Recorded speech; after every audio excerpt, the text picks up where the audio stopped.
GDS भर्ती का form भरने के लिए सबसे पहले आपको आना होगा इनके ऑफिशियल वेबसाइट पर, या आप डायरेक्ट गूगल में लिखेंगे ऑनलाइन अपडेट एसटीएम, या वेबसाइट मिलेगा जिससे आपको ओपन करना है और यहीं पर देखेंगे लेटेस्ट जॉब में ही आपको मिलेगा इंडिया पोस्ट जीडीएस वैकेंसी 2024, जिस पर क्लिक करना है। पूरी जानकारी आपको यहाँ पर बताई गई है और नीचे आएंगे तो नोटिफिकेशन को भी डाउनलोड कर सकते हैं और यहीं पर ऑनलाइन आवेदन का भी लिंक मिलता है जिसके सामने आपको क्लिक करना है। अब यहाँ पर आते हैं तो सबसे पहले देखेंगे पहले नोटिस वाला ऑप्शन मिलता है। आप सर्कल वाइज भी वैकेंसी की डिटेल देख सकते हैं। आप इस पर जब क्लिक करेंगे तो देख पाएंगे कि किस सर्कल में कितनी वैकेंसी है, किस कैटेगरी के लिए46 जानकारी दी गई है। जैसे आंध्र प्रदेश के लिए देखेंगे 1355 टोटल सीटें हैं। इसके अलावा आसाम के लिए देखेंगे 46 सीटें हैं। इसी प्रकार अलग अलग यहाँ पर स्टेट का सीटें देखने को मिलेगा। जैसे बिहार में 2558 सीटें हैं। तो आपको जहाँ से भी अप्लाई करना है, बस वहाँ का अगर आप लोकल लैंग्वेज जानते हैं तो उस सर्कल से अप्लाई कर सकते हैं। जैसे बिहार से कोई अप्लाई करना चाहता है तो हिंदी जानता है तो अप्लाई कर सकता है। अगर आंध्र प्रदेश से करना चाहता है तो तेलुगु जानना जरूरी है, तभी आप यहां से अप्लाई कर सकते हैं। तो ये ध्यान रखिएगा। बाकी ऑनलाइन अप्लाई करने के लिए स्टेप 1 में देखेंगे आपको ऑप्शन मिलता है रजिस्ट्रेशन का, जिसके सामने आपको क्लिक करना है। जैसे आप यहां पर क्लिक करते हैं आपके सामने रजिस्ट्रेशन फॉर्म खुलता है। सबसे पहले आपको अपना मोबाइल नंबर डालना है और यहाँ पर एक ऑप्शन मिलता है वैलिडेट मोबाइल नंबर, जिस पर क्लिक करना है। जो ओटीपी मिले होंगे यहाँ पर फिल कर एक ऑप्शन मिलता है सबमिट ओटीपी, जिस पर क्लिक करेंगे ओटीपी वेरीफाई होता है। इसी अकॉर्डिंग ईमेल आईडी डालना है। ईमेल आईडी पर भी ओटीपी अनवाकर इससे वेरीफाई करना है। अब एप्लीकेंट का नाम यानी जो आवेदक है, जिनका जो भी नाम है 10वीं के मार्कशीट सर्टिफिकेट पे, उस अकॉर्डिंग उनका नाम फिल करेंगे। पिताजी का नाम या माताजी का नाम दोनों में से किसी एक का दे सकते हैं, जिस प्रकार आपके सर्टिफिकेट पे है। डेट ऑफ बर्थ के लिए यहाँ पर आपको कैलेंडर मिल जाएगा। जो भी आपका साल होगा, जो भी महीना होगा और जो भी आपका डेट होगा उससे चयन करेंगे। इस प्रकार ये चयन होगा। बाकी जेंडर आपका मेल या फीमेल है, लड़का है तो मेल, लड़की है तो फीमेल, आप यहाँ से चयन करेंगे। बाकी जो भी आपका कैटेगरी होगा आप कैटेगरी यहाँ से चयन करेंगे। बाकी यहाँ पर आपसे पूछा गया है कि आप जो है कहाँ से 10वीं उत्तीर्ण किया है, उस राज्य का नाम चयन करेंगे। बाकी यहाँ पर पासिंग ईयर बतानी है कि 10वीं आपने किस वर्ष पास आउट किया है, वो जानकारी आप यहाँ से चयन करेंगे। उसके बाद नीचे में ये जो कैप्चा कोड दिख रहा है उससे डालेंगे। ये समझ में नहीं आता है तो यहाँ से इसे रिफ्रेश करेंगे तो नया आ जाएगा, उसे डालकर सबमिट वाले विकल्प पर क्लिक करना है।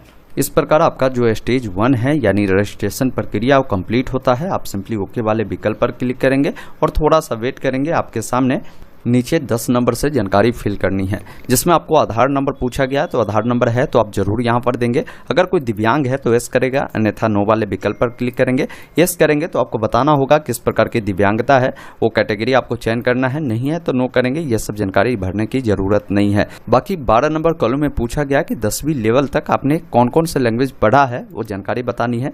जैसे बहुत सारे ऐसे लोग होते हैं जो इंग्लिश में पढ़े होते हैं, हिंदी पढ़े होते हैं, कोई उर्दू पढ़े होते हैं, कोई अलग अलग यहाँ पर लैंग्वेज पढ़े होते हैं, मैथिली होते हैं। तो आप जो भी पढ़े हैं 10वीं लेवल पर, आपको मल्टीपल लैंग्वेज चुनने का ऑप्शन है। आप उससे चयन कर आप ओके करेंगे। अगर एक ही लैंग्वेज आपने पढ़ा है तो उसे भी आप चयन कर सकते हैं, इससे कोई दिक्कत नहीं है।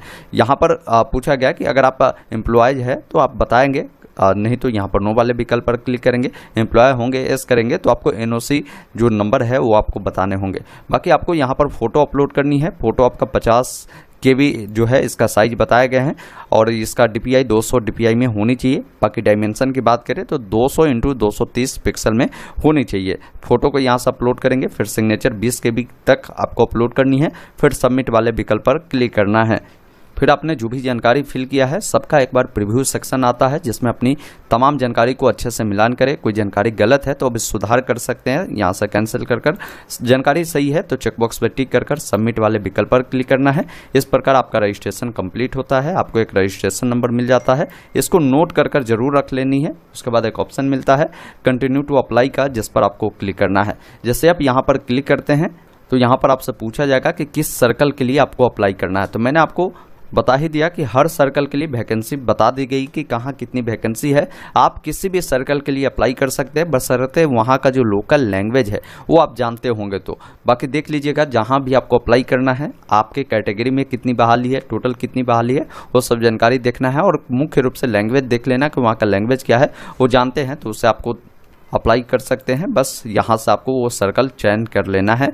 उसके बाद यहाँ से सबमिट वाले विकल्प पर क्लिक करना है। फिर आपके जो नंबर होंगे उस पर OTP जाएंगे, OTP को फिल करेंगे। यहाँ पर कैप्चा कोड को डालकर नेक्स्ट वाले विकल्प पर क्लिक करना है। बाकी आपने जो जानकारी फिल किया है ऊपर में देखने को मिलेगा। अब यहाँ पर एड्रेस डिटेल में जो भी आपका कम्युनिकेशन एड्रेस है, कम्युनिकेशन एड्रेस का मतलब ये होता है कि जब जहाँ भी अभी आप रह रहे हैं वो एड्रेस देना है, जैसे डोर, हाउस, अपार्टमेंट नंबर जो भी है आप देंगे, स्ट्रीट बताएंगे, जो भी विलेज है, जो भी आपका पंचायत है वो बताएंगे, पिन कोड बताएंगे। बहुत सारे ऐसे लोग होते हैं उनका ये करस्पॉन्डेंस एड्रेस यानी कम्युनिकेशन एड्रेस परमानेंट दोनों सामान्य होता है, तो इस चेकबॉक्स पर टिक करिएगा। दोनों फिल होगा, अलग अलग है तो अलग अलग जानकारी को फिल करनी है। फिर आपको नीचे आना है, क्वालिफिकेशन की डिटेल में आपको बताना है कि 10वीं आपने जो है किस बोर्ड से पास आउट किया है, बोर्ड का नाम मिलता है और ब्रैकेट में मार्क्स भी बताए गए हैं। जैसे बिहार बोर्ड में भी पहले क्या होता था कि 800 मार्क्स के एग्जाम होते थे, अभी 500 का होता है, तो जो 500 वाला है तो Bihar school examination board Patna bracket में 500 लिखा है। तो आपका जो भी बोर्ड होगा भाई मेरे उसको यहाँ से खोज लेना है। उसके बाद बताना है रिजल्ट टाइप, तो रिजल्ट टाइप आपके स्टेट में जो भी होगा मार्क्स ग्रेड तो वो आपको यहाँ पर शो करेगा। जहाँ पर मार्क्स हो रहा है तो मार्क्स ही यहाँ पर शो करता है। अब मार्क्स में जानकारी आपको बतानी है, जैसे यहाँ पर देखिए बोला गया है कि इंग्लिश में आपको कितने नंबर मिले, हालांकि ये मेरिट में इंक्लूड नहीं होगा, यहाँ पर इन्होंने क्लियर लिखा है। तो किसी को अगर इंग्लिश में 70 नंबर मिले तो बताएंगे। इसके अलावा आपने जो लैंग्वेज पढ़ा होगा, जैसे हर स्टेट का एक लैंग्वेज होता है, जैसे बिहार का हिंदी है तो आप हिंदी पढ़ा होगा, या हो सकता है आपने ये मैथिली या उर्दू आपने पढ़ा होगा तो वो भी आप बता सकते हैं। तो जो भी पढ़ा है उससे चयन कर यहाँ से उससे चयन करेंगे। फिर मैथ में आपको कितने नंबर मिले, साइंस में कितने मिले, सोशल साइंस में कितने मिले हैं, और इसके अलावा भी संस्कृत भी होता है तो संस्कृत भी यहाँ से चयन कर बताएंगे कितना मिला है। इस प्रकार मार्क्स को आपको ऐड करनी है। उसके बाद एक ऑप्शन मिलता है सेव एंड कंटिन्यू का, जिस पर क्लिक करना है। अब आप अगले स्टेप में आते हैं जहाँ पर प्रेफरेंस देनी है।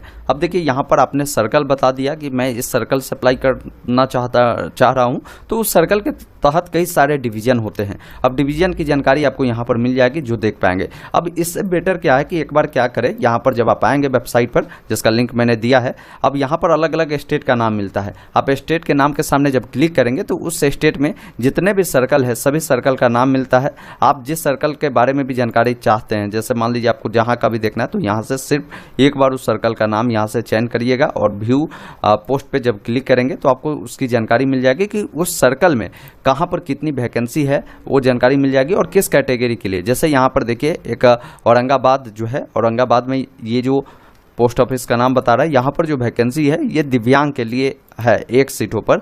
तो अगर कोई दिव्यांग अप्लाई करता है तो उसको प्राथमिकता मिलेगा, नॉर्मल लोगों को नहीं मिलेगा। फिर यहाँ पर देखिए इस पोस्ट ऑफिस में वैकेंसी है जो कि जनरल के तहत है, यूआर के तहत, तो इसमें जनरल वाले, ओबीसी वाले, एससी वाले, एसटी वाले सभी लोग फाइट कर सकते हैं। तो बहुत सारे ऐसे जगह है जहाँ पर ओबीसी के लिए वैकेंसी है, तो यहाँ पर सिर्फ ओबीसी के कैंडिडेट को यहाँ पर मौका मिलेगा। तो ये देखना बहुत जरूरी है। मान लीजिए अगर आप एससी एसटी है और ओबीसी वाले पोस्ट ऑफिस का प्रेफरेंस पहले देंगे तो प्राथमिकता आपको मिलेगी ही नहीं, क्योंकि ये सीट ऑलरेडी रिजर्व ओबीसी वालों के लिए, जहां पर एससी वालों, एसटी वालों के लिए रिजर्व है, वहां पर ओबीसी जनरल वाले अप्लाई करेंगे तो फिर मौका नहीं मिलेगा। यही ध्यान रखिएगा, यूआर जहां है इसका मतलब है कि उस पर हर कैटेगरी के लोग जो है फाइट कर सकते हैं। बाकी जहां पर कैटेगरी का नाम लिख दे रहा है जैसे ओबीसी, एससी, एसटी, तो उसी कैटेगरी के कैंडिडेट वहां का जो पोस्ट ऑफिस का प्रेफरेंस चुनेंगे तो वो आपके लिए बेटर होगा, आपको प्राथमिकता मिलेगी।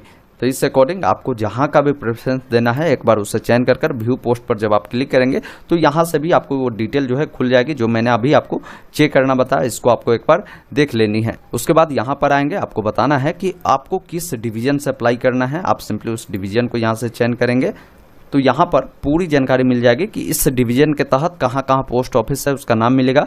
बाकी पोस्ट की डिटेल में आपको मुख्य रूप से ध्यान रखना है, कोई ओबीसी वाले बच्चा है तो यहाँ ओबीसी के लिए यहाँ पर सीटें रखी गई है, आप इसका प्रेफरेंस दे सकते हैं। जहाँ पर जनरल का है उसका भी प्रेफरेंस दे सकते हैं। इसमें इस बार बदलाव क्या हुआ है कि आपका जो कैटेगरी है, आप जिस कैटेगरी के लिए फाइट करेंगे, जैसे यूआर में सभी कैंडिडेट फाइट करेंगे तो वो सब विकल्प मिलेगा। जहाँ पर एससी एसटी के लिए सीटें है वो आपको खुलेगा ही नहीं, ये अच्छी चीज़ कर दी गई है।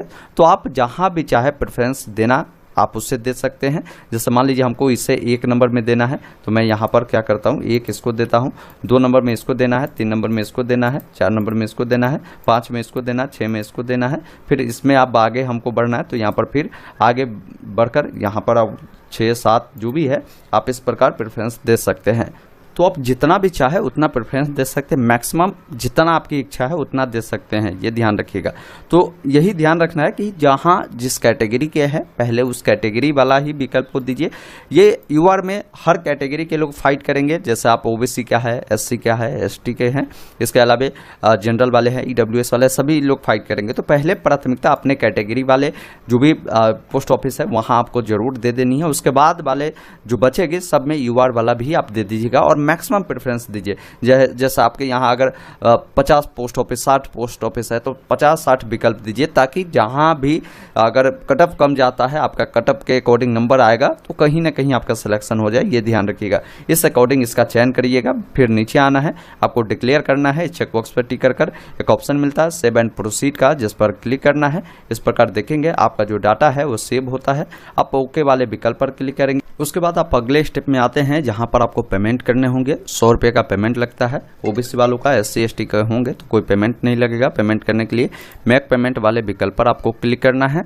पेमेंट आप जिस भी माध्यम से करना चाहे पेमेंट आप कर सकते हैं, जैसे net banking, debit card, credit card, UPI. जैसे यूपीआई से करना है तो आप यूपीआई को चुनें, यहाँ से भीम यूपीआई को चुनकर आप यहाँ से मेक पेमेंट वाले विकल्प पर आपको क्लिक करना है। क्यूआर कोड आएगा, इसको स्कैन कर पेमेंट करेंगे। पेमेंट पूरा होने के बाद आपको इसका जो प्रिंट मिलेगा उससे निकालकर अपने पास सुरक्षित रख लेनी है। फिर आपको एक ऑप्शन प्रिंट का मिलेगा, इस पर क्लिक कर आप इसका प्रिंट ले सकते हैं, या आप इनके वेबसाइट पर भी आएंगे। अगर मान लीजिए आप पेमेंट इनकेस नहीं कर पाते हैं तो पेमेंट भी आप यहाँ से जाकर चेक कर सकते हैं। यहाँ पर भी सारा ऑप्शन आपको मिल